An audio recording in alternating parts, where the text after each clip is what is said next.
दिल का खिलौना,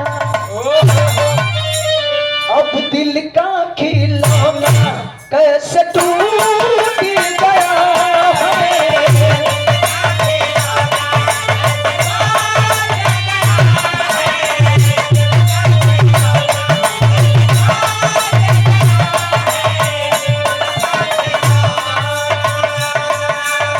आज के मलिकार महोदय पूजन्य हमारे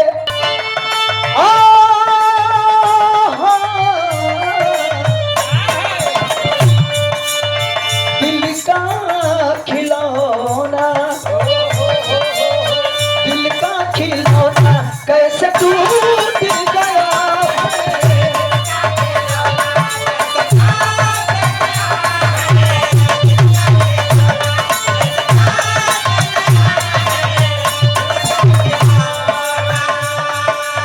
कोई परदेसी आके,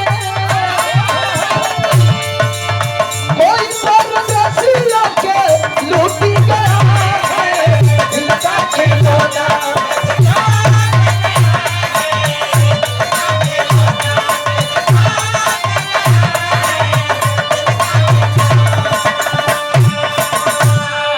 लेकिन गजल से बढ़िया कवि जी हमरे बिरहा के लाइन लिखलो। पहला आदमी कि जेकरा एड़ी न फाटे बेवाई ऊ का जानी पीर पराई। गरीबी वही समझ पाएगा जो कभी जिंदगी में गरीबी देखा हो। जे गरीबी देखल ही नहीं खे वो का समझी कि गरीबी का चीज होला। कभी जी भाव लिखलो, अरे अपनों से साथ, अपनों से साथ जिसका टूट गया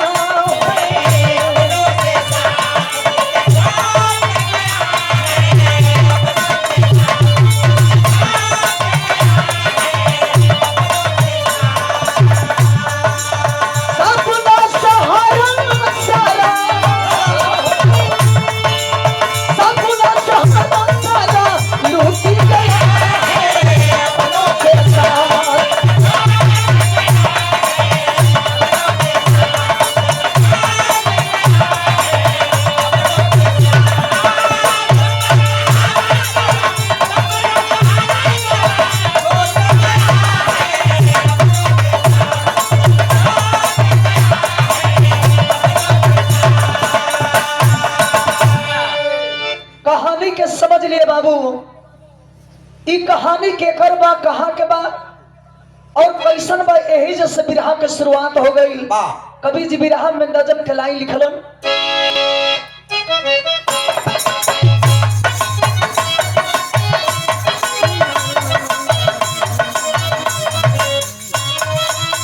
गुलाबी दुनिया,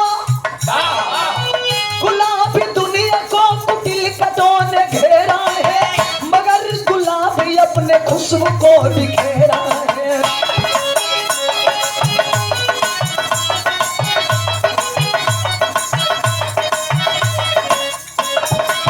छिपी नकाब में चेहरे की क्या खासियत है, कौन बतलाए किसकी आँखी कैसी नीयत है।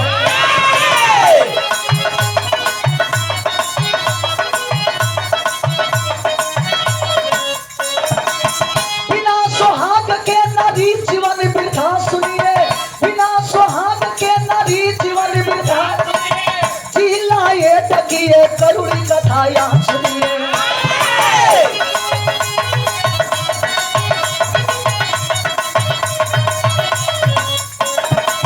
लाचार विधवा गीता गीत कैसे गाएगी, हंस जो उड़ चला उसे कैसे गाएगी।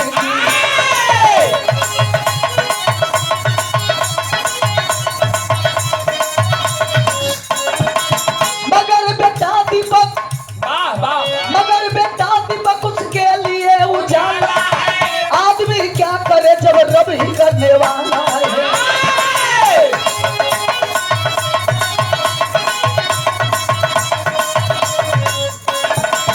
एक मजबूरी को दीपक पढ़ाई छोड़ दिया, एक मजबूरी को दीपक पढ़ाई छोड़ दिया, और ड्राइवर ट्रक मालिक से नाता जोड़ लिया।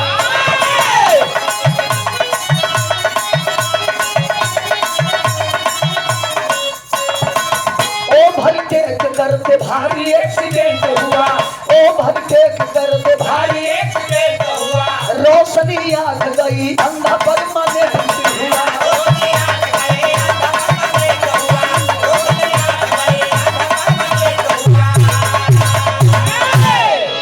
अब कहानी आप लोग लाइन बाय लाइन सुनी।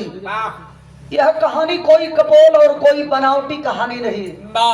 ये कहानी रहुआ सबके बीच में एटा जिला, और एटा जिला के अंतर्गत एक गांव, जो गांव के नाम बतावल गया महेशपुर। महेशपुर के रहे वाले एक छोटा परिवार, गरीब का परिवार, घर में मेन गार्जियन मलिकार के नाम बतावल गई मोहन। अब मोहन के दुल्हन के नाम बतावल गई गीता। मोहन ए दुनिया में मजदूरी करो तड़न ए बाबू, दो चार पैसा लेके आवो तड़न, घर में मेहरारू अपन जौन भी समय मिला था अपन बनावो तड़ी, खियावो तड़ी। एक बेटा है, बेटे का नाम बड़ा प्यार से लोग रखे हैं दीपक। वास्तव में एकलौता चिराग था बेटा दीपक। माई बाबू के सपना बा कि हमनी के गरीब इंसान बनी जा, गरीबी में दिन बितावो तनी जा, तो कहा लेकिन यही गरीबी में अपना बेटा के पढ़ा के अच्छा इंसान बनावल जाए। धीरे धीरे समय बीते लगल, मोहन मजदूरी करे तड़न, बेटा के पढ़ावो तड़न, धीरे धीरे समय गुजरे लगल। वह बेटा जब 10वीं क्लास पास किया, कहेला आदमी के धरती पर जब रावण ऐसा इंसान के सपना पूरा ना भइल, सपना साकार ना भइल, तो हम आप कौन इंसान बनी जाए। गरीब इंसान प्रतिदिन गरीबी में दिन बिता रहा था बाबू। इंतजार बा कि हमारे बेटा जवान होई तो गरीबी दूर होई। धीरे धीरे समय बीते लगल। एक दिन ऐसनो समय आ गई कि मोहन ए बाबू मजदूरी के काम बंद कर दिलन, ऐसे कि बीमार पड़ गई। पैसे के अभाव में समय पर गरीब का इलाज नहीं हो पाया। नतीजा ई निकलल कि घर के गार्जियन मेन मलिकार मोहन ए दुनिया के छोड़ के चल बसल। 10वीं क्लास पास किया है बेटा, माई रो तड़ी की बाहर भगवान, एक तो जवानी में ही हमारे पति के छीन लेला, जौने पति के सपना रहल के ही गरीबी में अपने कमाई से अपने लाल के बढ़ा के अच्छा इंसान बनाई। आज भले हमने के गरीबी में दिन बीता, लेकिन हमारे बेटा जब जवान हुई तो हमने के गरीबी दूर करी। आज वो बेटा के कैसे पढ़ाई, कैसे अपने पति के सपना के पूरा करी। मर्दा क्या नहीं करता बाबू। पति के गुजरला के बाद गीता अपना बेटा के पढ़ावे खातिर गौवा में घूम घूम के चौका बर्तन के काम करे लगे, कटिया बिनिया करतड़ी, मजदूरी करतड़ी, जौन भी समय पर पैसा मिला था वही पैसा से अपने लाल के पढ़ावतड़ी। एक दिन के बाद बा कि स्कूल में कुल लड़का ताना मारत हो, इतना बड़ा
ए भैया, आज कितना कितना सपना के अधूरा रख के एगो माई अपने लाल के ए दुनिया में जन्म देली ना।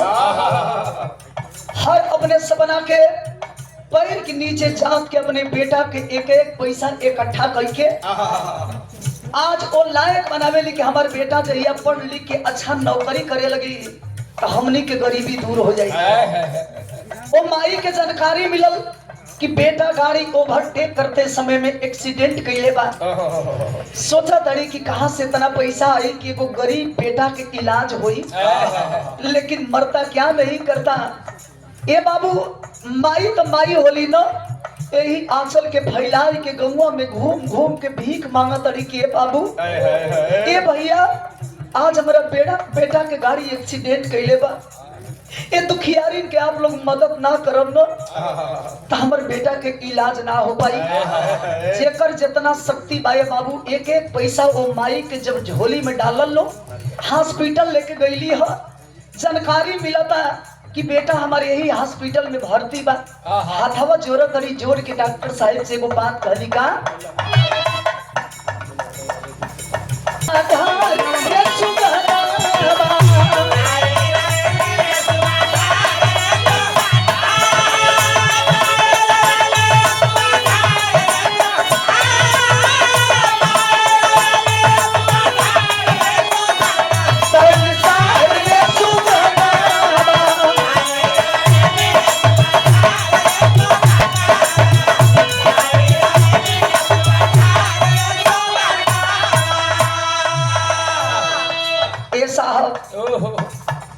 बस इतना बता दी ए दुखियारी माई से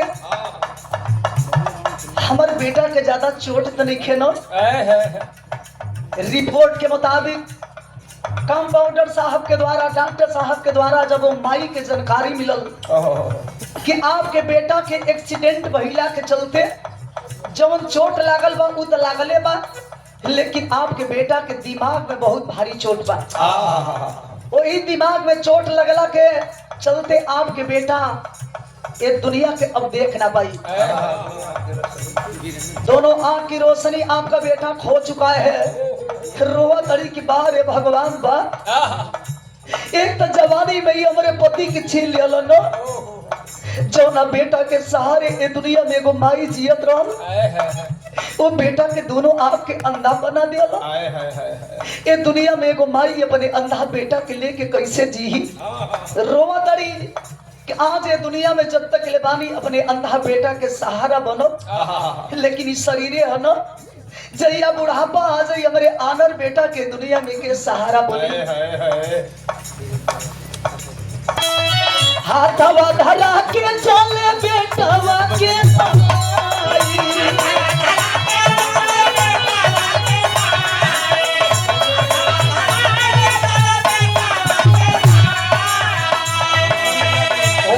सहारा जहिया जाई बुढ़ाई।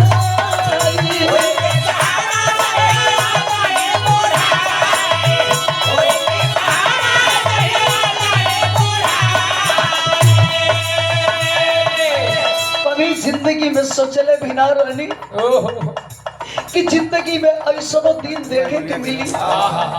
ऐसा ये माई के दुख आप समझी ना, ये दुनिया में जब हमारे बेटा अपने आप से देखिए ना पाई, कब तक लेगो माई अपने अंधा बेटा के जिंदगी के सहारा बनी, कोनो उपाय लगाई जोना से कि हमारे बेटा पूरा दुनिया देखे। साहब कलम की बहुत पैसा लगी, मजबूर हो गई माँ, हॉस्पिटल से विदा करा के जब घरे लेके अली है, बाहर दुखियारी आज अपना बेटा के ए दुनिया में लेके जिए खाती है बाबू, अंधा बेटा के सहारा बन के वो माई के झोली के फैला के घूम घूम के भीख मांगे लगा। जहिया पैसा मिला था, जहिया दान दाता लो ए माई के झोली में अन्न दान करता लो, वो दिन अपने लाल के लेके बाबू भोजन करत रही। अजैया वो माई के कुछ मिलत नहीं के अपने आरत बेटा के लेके बाबू भूखे पेट माई सुत जाता। नतीजा निकलल कहा कभी धना लीलारी रे सुगनवा, लिखल कभी धना लीलारी रे सुगनवा, संसार रे सुगनवा आई रे।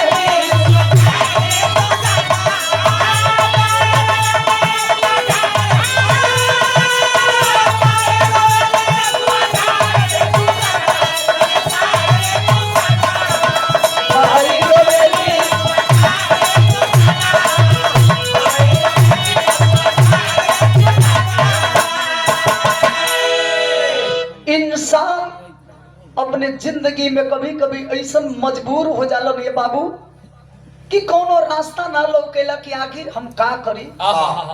अंधा बेटा के सहारा बन के भीख मांगत रही, वो भीख के सहारे माई बेटा के दिन बीता था। एक दिन पूरा दिन माई घूमल बड़ी, लेकिन कोनो भैया चाचा लो वो माई की झोली में 1 रुपया दान ना कैलो। फिर रात के समय बा अंधा बेटा के लेके रोआ तड़ी की बाहर है भगवान, जौन माई अपने लाल के ऊपर कभी आंच आवे ना देत रहो, आज वो माई के सामने ऐसनो दिन आ गई कि अपने आनर बेटा के एगो माई अपने ही हाथ से पानी पिया के रात गुजारा दिया। ई कैसन दिन दिखा दे अल्लाह भगवान। काश ई दिन देखे से पहले ए माई के काहे ना दुनिया से खत्म कर दिया। रोवा तड़ी, किस्मत के दोस्त दे तड़ी, शायद हमारे कर्म में इहे लिखा रहा। रात किसी तरह से बीत गया, सवेर के बेला में सोचा तड़ी कि कहाँ जाई, कौन उपाय लगाई जोने से कि अपने लाल के समय पर भोजन दे सकी। कवि जी विरह में टेरी के भाव लिखल बहादुर।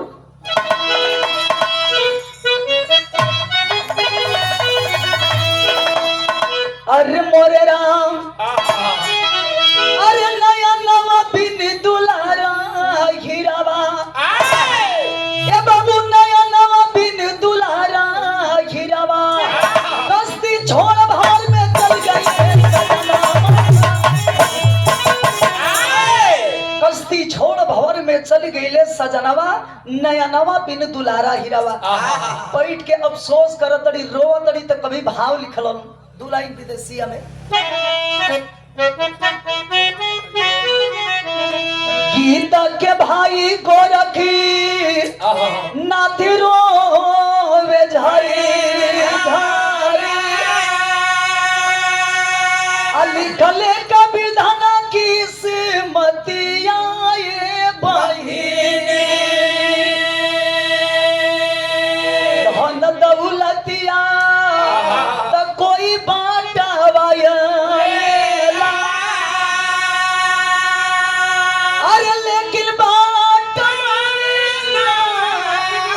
विपत्ति आई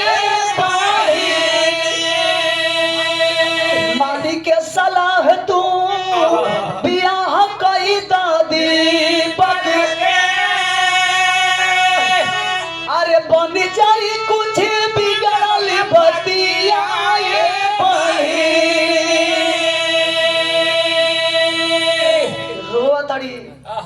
लेकिन किस्मत के खेला देखा। ठीक उससे 10 मिनट बाद गीता के भाई जेकर नाम बा गोरखनाथ, गोरखनाथ अचानक कैलन बहिन के ऐसन दशा देखलन, आंख के आंसू पोछे लगलन कि पगला गइल बड़ू। ई तोरे आंख के आंसू जवन एक एक बूंद गिरत न,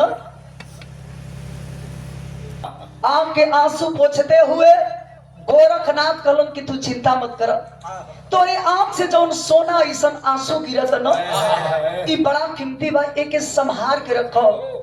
आज तक ले तोहार भाई जिंदगी में तोके कुछ दिहलस ना, लेकिन आज पहली बार एगो भाई अपने बहिन के इहे सलाह देता कि दुनिया में जब तक ले जिया तड़ू अपने अंधा बेटा के बनावो तड़ू, खियावो तड़ू, लेकिन शरीरे है जइया तोहार बुढ़ापा आ जाई, ये दुनिया में तोरे अंधा बेटा के सहारा के बनी। हम माना तनी कि गरीबी में दिन बीता था, लेकिन एगो भाई के बात मान के यही गरीबी में कोनो गरीब के बेटी के देख के अपने आनहर बेटा के शादी कर दो। फिर रोवे लगली, बा रे भैया बा, ये आप कैसन बात करत रहे भैया, ये दुनिया में का कोनो ऐसनो बेटी के बाप बा कि हमारे आनहर बेटा के हाथ में लिया कि अपने बेटी के हाथ दी।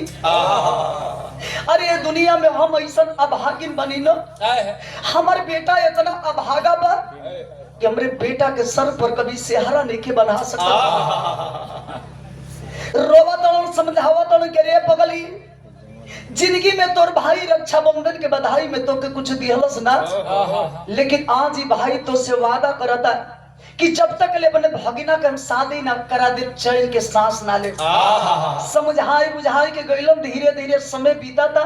बाहर किस्मत 1 महीना भी ना बीतल कि एक गरीब की बेटी से गोरखनाथ अपने भगिना के रिश्ता तय करा दे आ जब तय करोल हम तो कवि जी बिरहा में तर्ज लिखलन बहादुर।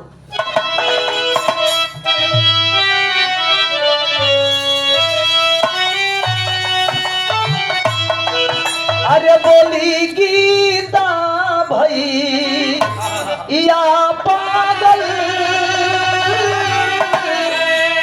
बोली गीता भई या पागल, अंधारा सन बिया के कोई है, अंधारा सन बिया के कोई है।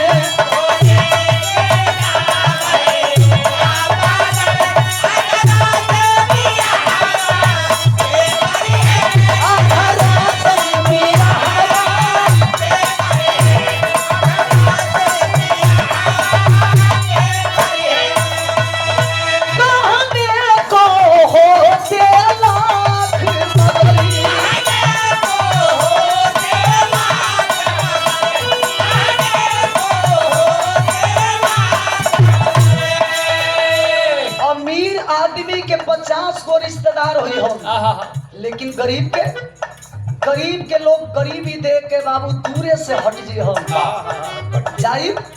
गरीब बा एकरा लगे पैसा नहीं खे, पैसा मांगी खाए पिए के चीज मांगी।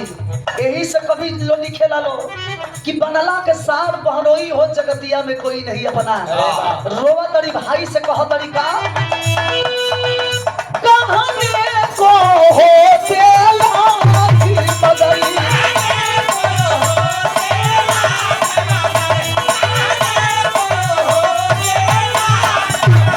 कोई कहिया बुना होता है,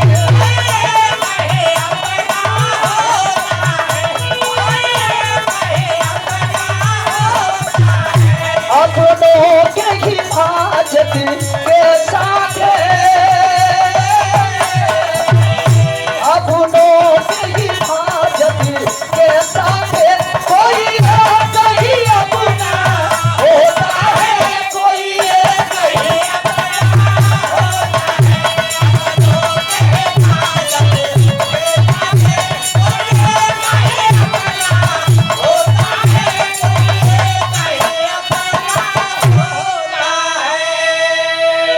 कलन रे पगली बनावल बिगाड़ल सब ऊपर वाला का हाथ में बा।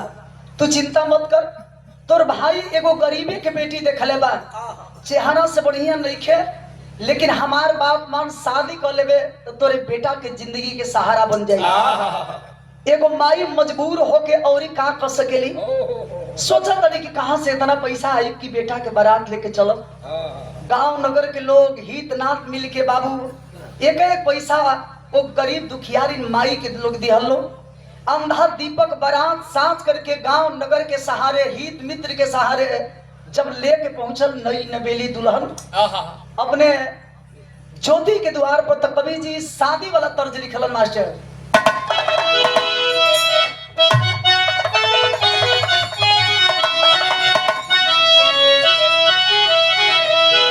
अरे माई कहिली बेटी, अरे माई कहिली बेटी नियरे दिया वो, माई कहिली बेटी नियरे दिया बबई कहिले बड़ी दूर हो।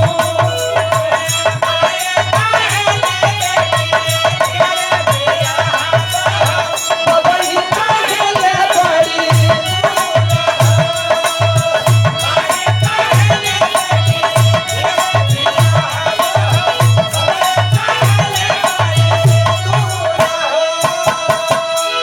कहीं कहीं यही तरह के हमरे माई बहनी लोग बदली के कैसे गावे ला लो। अरे झाझरी मारौआ जली, अब झाझर मारौआ जली वही हाय बाबा हो, झाझर मारौआ जली वही हाय बाबा हो, लागे शुरू कावा के ज्योति हो।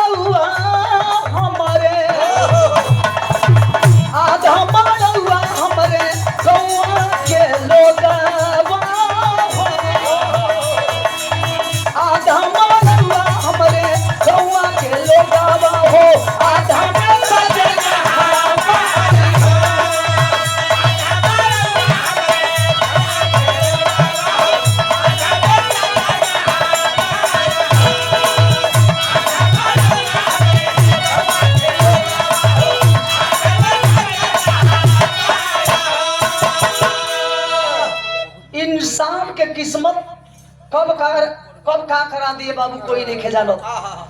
बारात लेके गइलन जरूर दुआरी पर बरतिया लो बारात लगावो लो जल जलपान होता। कहेला आदमी की जिंदगी में बेटी चलन दुआरी पर दुआर पूजा लगल जल जलपान बरतिया लो करत लो। हर बेटिन के सपना होला कि एक दिन हमरो हाथ पीला होई, हमरे ससुराल के लोग बढ़िया मिली, हम जे करे हाथ से हमरे मांग में सिंदूर पड़ी, हमर भगवान सबसे बढ़िया मिली हम। लेकिन धीरे धीरे बाबू जब गुरहथी के समय आई तो कभी भाव लिखत रहो, अरे लरजी बरसे लरजी बरसे प्रेमा बदलावा हो लरजी बरसे इधर सुहागवा से राती हो।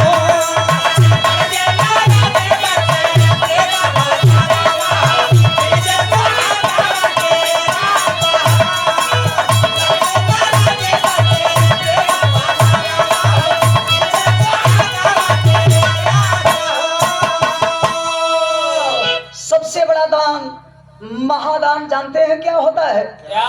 कन्यादान। एगो बेटी के करेजा कितना बाप के मजबूत होला कि बेटी के बचपन से पोस पाल के जवान कई के हाथ पियर कई के केहू औरी के हवाले करेलो। आज जल जलपान हो गई, गुरहथी के समय भी बीत गई, सिंदूरदान के बेला आई ले बाबू तो जितना लोग मड़ावा में बड़न सोचे पर मजबूर हो गए। जवन आन्हर दीपक अपने दोनों आंख से पूरा दुनिया देख नहीं के पावत, आखिरी चिटकी भर सिंदूर लेके अपनी दुल्हन के मांग में कैसे भरी। यही जब बिरहा हमार कवि जी असमंजस में डाल दिया। किसी और के सहारे वह गरीब का बेटा दीपक चिटकी भर सिंदूर लेकर के नई नवेली दुल्हन ज्योति के मांग में सिंदूर दान कर दिया। मांग में सिंदूर पड़ते ही गरीब की बेटी सुहागन बन गई। धीरे धीरे रात के समय बीत गई, सवेर के बेला में जब डोली में बैठ के एगो बेटी के माई जब विदाई करे लगली न, अरे झरझर रो तड़ी, ये समझाओ तड़ी कि ये बेटी तोरे बाप के लगे इतना पैसा नहीं के रे, तोरे बाप के लगे इतना पैसा नहीं कि दहेज में तोरा के कुछ दे सके। एगो गरीब खाती जाना तड़ू बेटी, एगो गरीब खाती सबसे बड़ा इज्जत, सबसे बड़ा दौलत, सबसे बड़ा इज्जत मान सम्मान होकर बेटी होले। तो हर माई बड़ा कष्ट से तो हर हाथ पियर कैले बिया। ससुरा में गईला के बाद कम से कम अपने बाप के मान और सम्मान के ख्याल रखियो।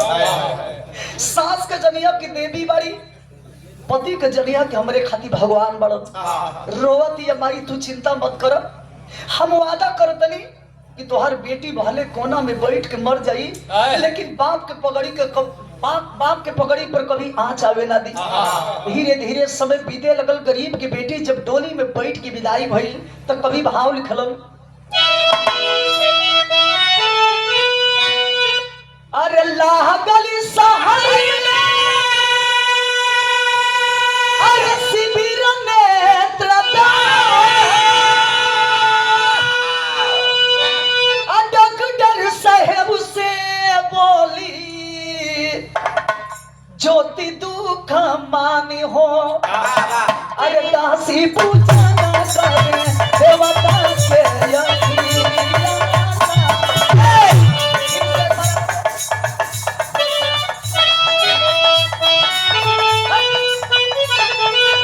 अरे लागल सहारे अरे शिविर नेत्रदान, डॉक्टर साहेब से बोली ज्योति दुख, अरे दासी पूजा करे देवता के दासी पूजा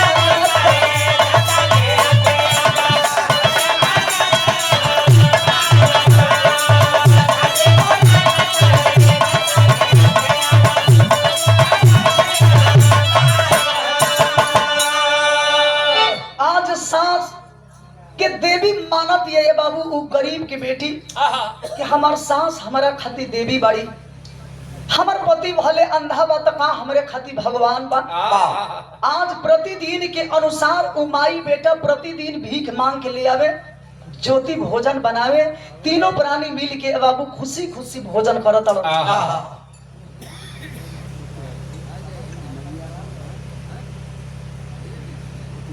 अशोक यादव जी स्वर्गीय माता जी के भतीजा आपके सौजन्य से, भतीजी आपके सौजन्य से 50 रुपए का आशीर्वाद रंगमंच की ओर से आप सबके बहुत बहुत प्रणाम।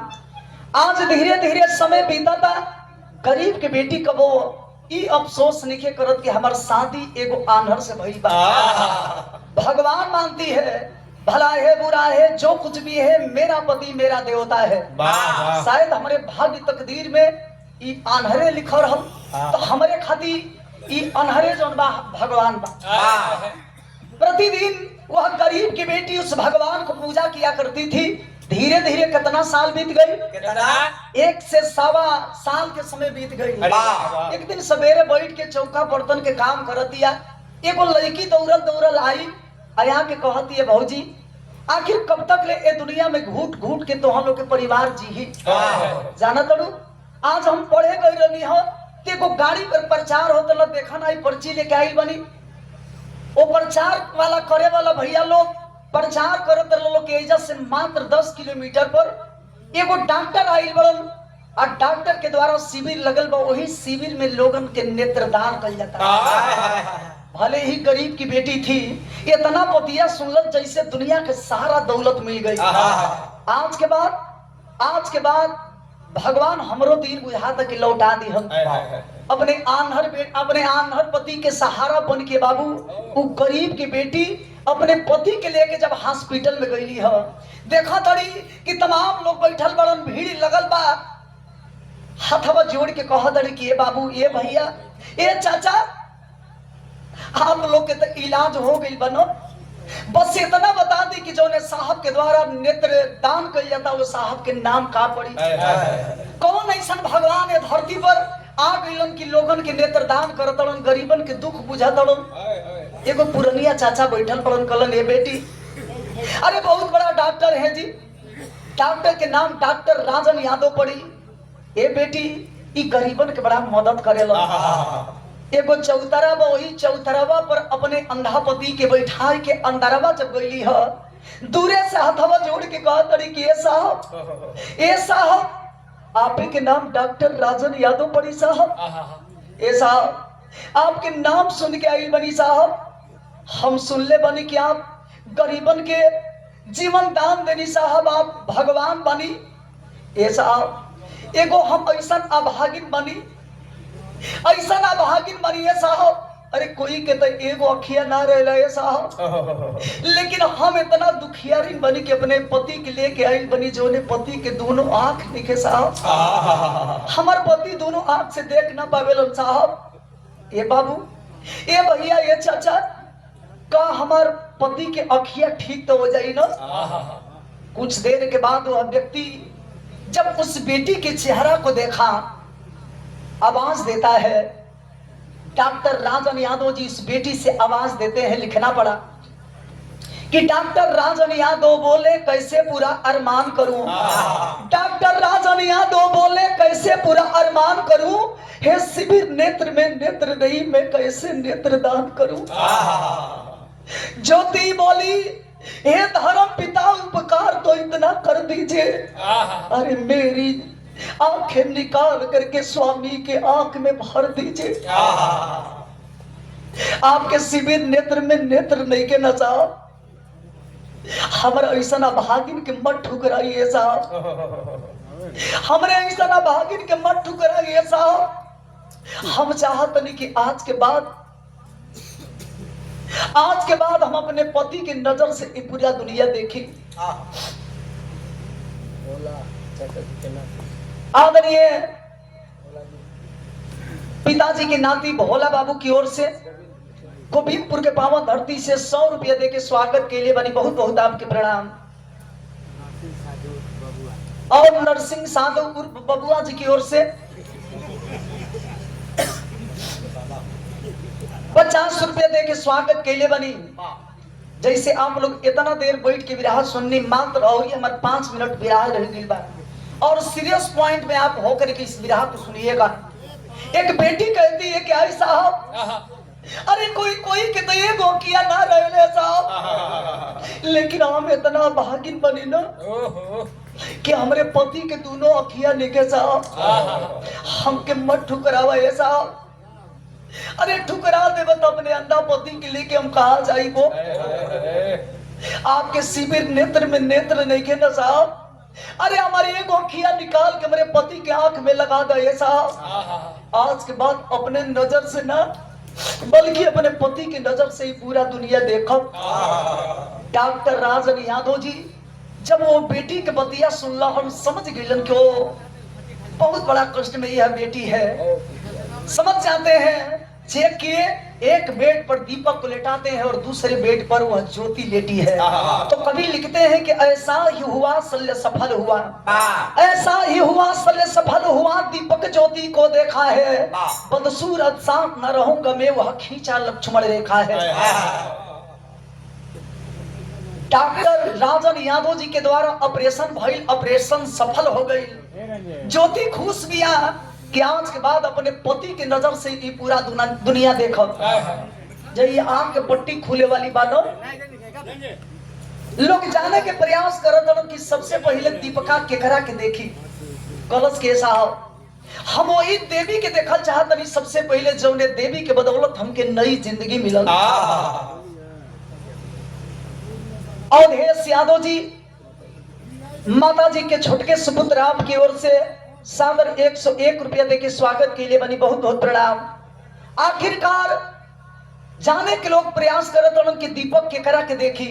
कलश के वही देवी के देखल चाहत नहीं, जौने देवी के बदौलत हमके नई जिंदगी मिलल। आंख के ऊपर से जब धीरे धीरे पट्टी लोग खोलन, एक बेड पर दुल्हन बैठल भी, दूसरका बेड पर अंधा दीपक। आंख खोल के जब अपनी दुल्हन के देखला से बाबू, भले ही गरीब था लेकिन वह गरीब का बेटा अपनी दुल्हन को देख करके सोचने पर मजबूर हो जाता है। हम भले गरीब बानी, गरीबी में दिन बीतता तका, लेकिन हम कहा ऐसा हमारे मेहरारू इतना कदरू जानत नहीं जे कारण का रहल, गरीब के बेटी के चेहरा कदरूप रहल। इस समाज के लोग यही से शादी करे से इनकार कर दे।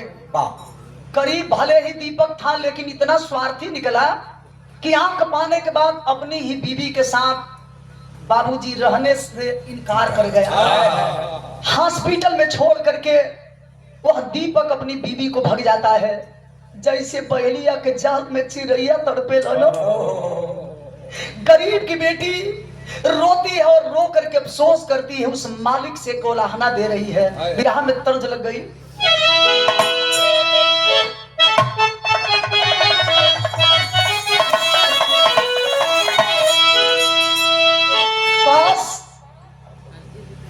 काश हमके जानकारी हुई कि हमारा अखिए दियल हमर दुश्मन बन जाई।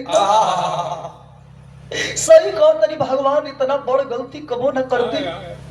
हमके का पता रहल कि जोने भगवान के भगवान मान के प्रतिदिन हम पूजा करी न, आज वे भगवान हमरे संगे इतना बड़ा इंसाफ करी। हम रोवत या रो के कहे का कहलस, अरे आपन दी हल अखिया भइली, आपन दी हल अखिया भइली, अपना मुदैया हो,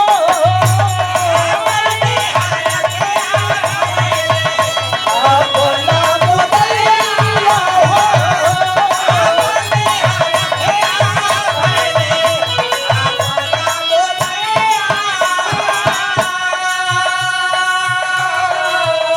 आपन दी हल अखिया भइली, अपना मुदैया हो।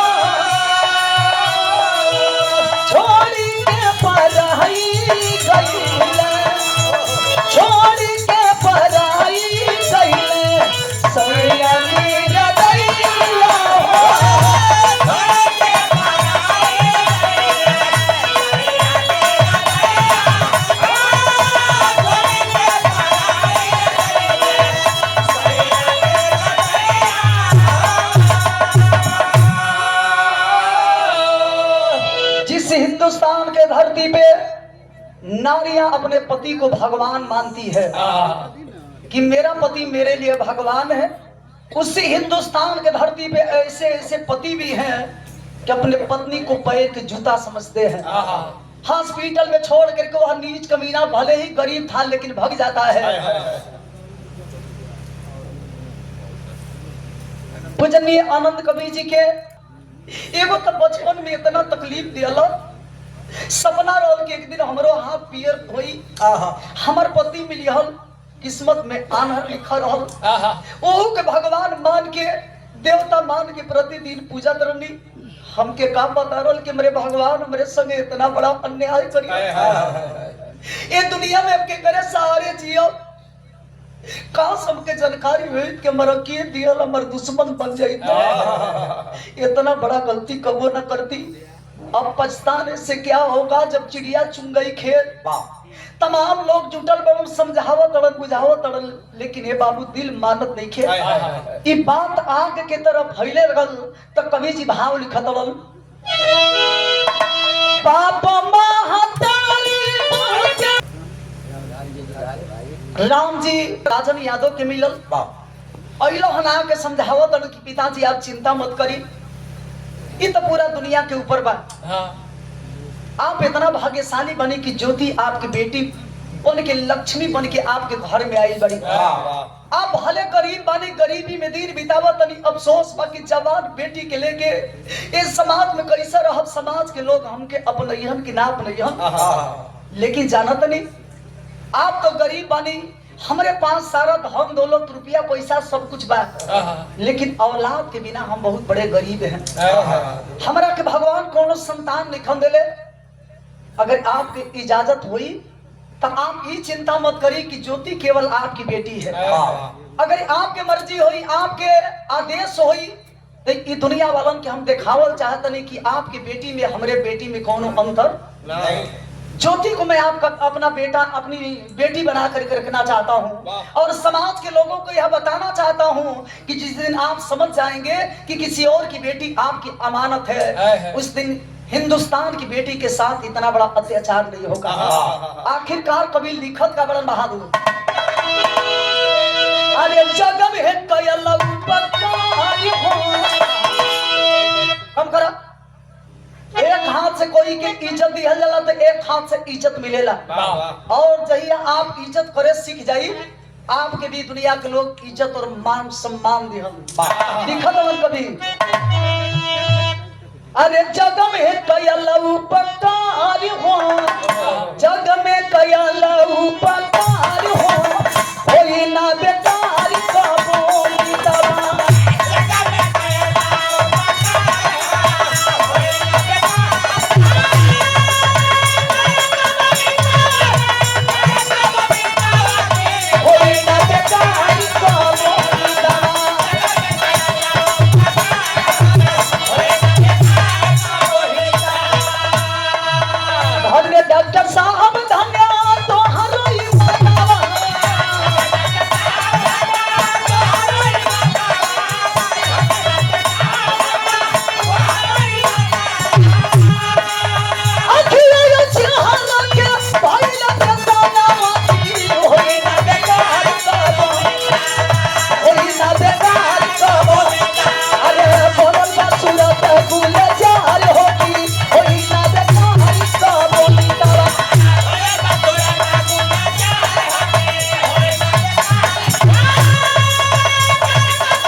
समाज में दुनिया वालों के सामने वो गरीब के बेटी के डॉक्टर राजन यादव जी अपना लेहलन, अपन बेटी बना लेहलन। एगो गरीब के सहारा कहल आदमी की डूबते हुए को तिनका सहारा होता है। आज गरीब के बेटी के पिता बड़ा खुश बड़न कि कम से कम ये दुनिया में ऐसनो तो एगो बाप बड़न, इंसान बड़न जेकरे बदौलत ई धरती टिकल बा। डॉक्टर राजन यादव जी बेटी के बेटी बना के ये दुनिया में एगो बाप के जो दर्जा होला उ देवे लगलन। ज्योति के नाम ज्योति हटा के श्वेता रख दिलन। पैसा के कमी है ये नहीं खे। ऑपरेशन के द्वारा, प्लास्टिक सर्जरी के द्वारा गरीब के बेटी की चेहरा खूबसूरत हो गई। दोनों आंख से गरीब के बेटी देखे लागल। एक तो खुशी खुशी दिन बीता था, लेकिन ऊ जहाँ गई बा भाग के गई कि बड़ा आदमी मुझे बनना है, हमें पैसा कमाना है और दिखाना है ज्योति को। गई बा पैसा कमाए, खातिर पैसा कमाऊंगा, बड़ा आदमी मुझे बनना है। अच्छा तो पैसा कमाए के सपना बा, जुनून सवार हो। 2-4 साल बीत गई बा। रात के समय में मास्टर साहब सुनबे कैला लो कि दारू हमेशा इंसान के गलत रास्ता पर लेके जाला। ये समझ जाइए कि दारू अगर लिमिट से आप लीजिएगा, इतना हमारे मिलिट्री वाला भैया वालों वो लोग के लिमिट से मिलेला तो काहे गलत काम करेला लो। तो लिमिट में न रहेला। दारू दवा के काम करेला, लिमिट से ले बताओ। जैसे हम पीला और पेट भरबे ना करी, एक खाली मरलो तो आवे दो। तो पहली की बार तो डांटी है, दूसरा का बार धीरे धीरे लेकर लेवल में जाई। तीसरा का जात के तब हाँ फिर के बदला में महीना तनख्वाह मिलल बा। संडे के दिन बस सोचलस कि आज थोड़ा सा मुंड बनावल जाए। तो दारू जब चला लेबो, दारू के बाद का चलेला,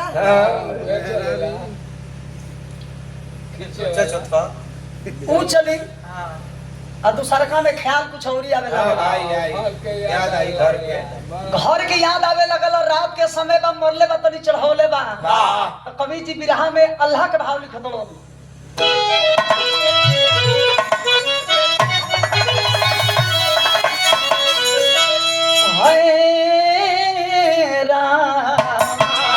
अरे न सवरी बदनिया हो, अरे न सवरी सारी दुनिया बाबू।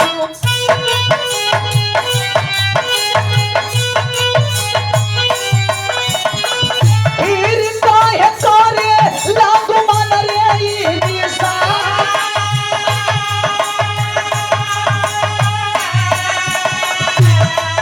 अरे नरक में सजाए भारी मिलियों करा के भैया।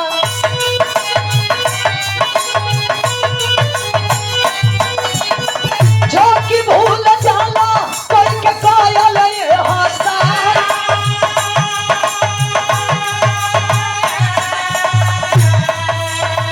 बीना बतोहिया हो कि दबाऊ रहिया बाबू।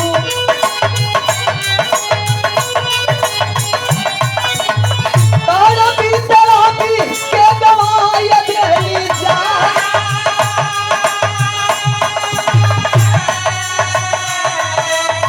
ज्योति को ढूंढन लगा दीपक पानी बावला हो, लेकिन नहीं ज्योति बाबू का नहीं रे देखा।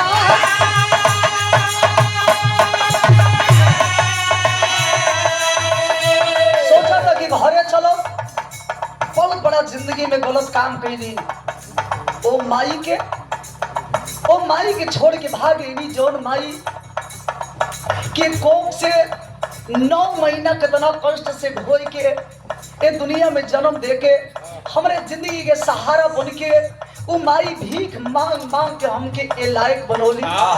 आज वो माई के धोखा दे के भागीनी, वो दुल्हन के धोखा दे देनी। जौन दुल्हन अपन जिंदगी दांव पर लगा के हमके नई जिंदगी दिलस। चल के पहले परिवार के लोगन से माफी मांगब। इंसान के कभी कभी समय पर ज्ञान होला, और जब ज्ञान होला है बाबू वो समय सब कहानी समाप्त हो चुका रहेगा। चलल बाकी चल के माफी मांगब। गांव में आई, गांव नगर के लोग कहलन ए बचवा अब का आइल का भइल चाचा, का भइल भैया, कहलो कि का ना भइल बचवा। ओ माई के कैसे तू भुला गइले रे। जौन माई के अपने भूखे पेट सूत के तो के सूखल रोटी खियावत रहे। आज वो माई के सारा करनी भुला गईले, उ दुल्हन के भुला गईले। जौन दुल्हन अपन आंख देके तो के दुनिया में देखे लायक बनौलस। ये सदमा के तोर माई बर्दाश्त ना कर पौलस। ये दुनिया के छोड़ के चल बसल तोरे मेहरारू के तो पते ना कि दुनिया में जियत या के मर गई। कहत कि क्या अंग्रेजी बोलता। चली गई। गांव नगर के लोग कहलन ज्यादा बोलबे तो देखो तोड़े न देख ले है। देख लौरिया कहत कि जब ये दुनिया में कोई हमार हइए नहीं खे तो ई रुपया पैसा धन दौलत लेके का होई। सुनले बनी लोग गोरखपुर जालन और गोरखपुर जाए के मजबूरी में लोग जोगी बने लोग। वाह वाह। तो ये रुपया पैसा ये सब का होई। चलो गोरखपुर में आज चल के जोगी बनो, अपनी दुल्हन की याद में जोगी बन के दिन बिताई। कभी लिखलन का ज्योति को ढूंढना मिला, ज्योति को ढूंढना मिला, दीपक बन बाबा हो।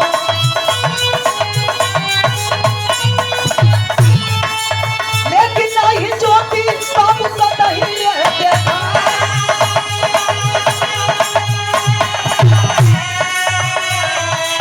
जोगी बन जिंदगी ताई दुनिया में भैया।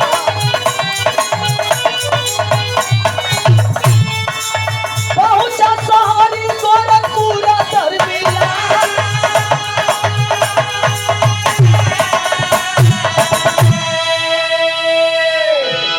होनहारी को वो टरबे ना करी।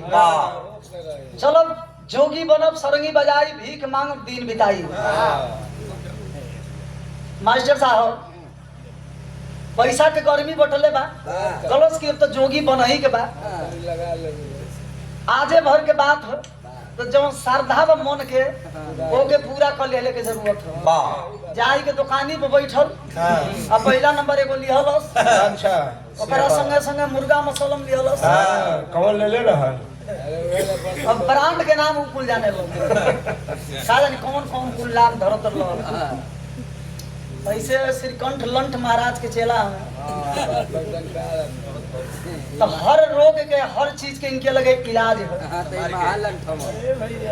बने खातिर गइल बा, संजोग ऐसन बा कि मारेलन ऊपर वाला तो बचावेलन ऊपर वाला। आज वही शहर में डॉक्टर राजन यादव जी से मुलाकात भइल। गइल अजाय के हाथ जोड़ के कलश के साहब आपे डॉक्टर राजन यादव जी है ना, एगो गरीब बेटा के नई जिंदगी देले रहनी। कहलन डॉक्टर की इज्जत 50 लोग आवेलन, 50 लोग इलाज करा के चल जालन। डॉक्टर राजन यादव है ना ऐसा हम एक गरीब के बेटा के आंख लगा के इस दुनिया में देखे लायक बनौनी। आपसे आज इलाज करावे ना कुछ जाने आई बनी। बस इतना बता दी कि वो गरीब के बेटी जौन अखिया देले रहल हमरे गईला के बाद गईल कहां। कहलन के रे पगला इज्जत तो सैकड़ों मरीज आवेलन इलाज करावेलन घरे जालन।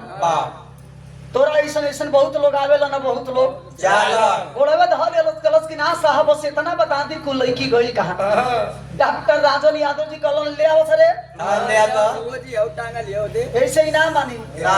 कलस की मुआई दे चाहे मारी दे लेकिन हिले वाला हम नहीं। जब ये दुनिया में हमार माइये नहीं खे, हमार मेहरारुए नहीं खे, जेकरा खातिर पैसा कमाए के सपना देखत रहनी तो हम जी के का करो। जैसे इतना बड़ा उपकार कैले बड़ा एगो औरी उपकार कर दे गरीब के बेटा पर। कहलन कैसन उपकार। कलश के एगो जहर वाला इंजेक्शन लगा दो। ये दुनिया में बिना अपने दुल्हन के हम जी ना पाई। कहलन कि बोले तो और मेहरारू नहीं खे लेकिन एगो हमरो जवान बेटी भी शादी कर लेबे ओकरा से तो तोहरे जिंदगी के सहारा बन जाएगी। आंखों में आंसू भर करके रोने लगा। ऐसा अरे कैसन बात करत तनी जी। कहेला आदमी की डॉक्टर भगवान के दूसरा रूप होलन न। डॉक्टर के लोग भगवान मानेलन। आप कहत नहीं कि हम दूसर शादी कर ली। गलती कैले रनिया साहब लेकिन गलती के एहसास हो गई भैया साहब। ये दुनिया में हमार दुल्हन नहीं खे तो हम जी के का करब। जैसे इतना बड़ा उपकार कैनी एगो औरी उपकार कर दी। रोवा तो कवि जी बिरहा के आखिरी भाव खड़ी लिखलन।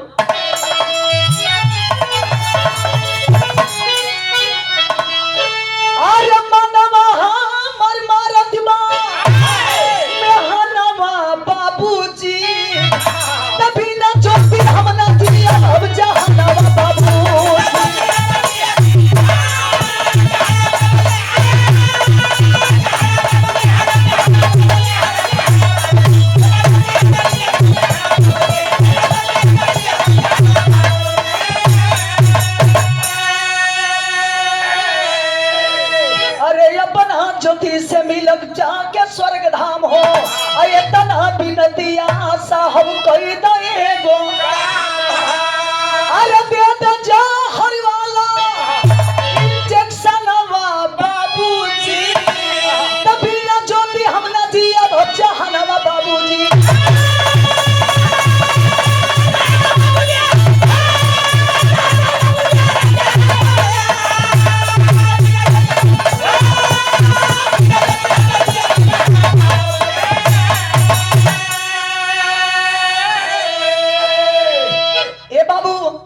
आज हई देखी डॉक्टर राजन यादव जी समझ गइलन गरीब बा, गलती कैले रहला लेकिन एहसास करा के हो गइल बा। वाह वाह जब खत्म भइल ड्यूटी दीपिका के लेके घरे गइलन, वो बेटी के बोलौलहन।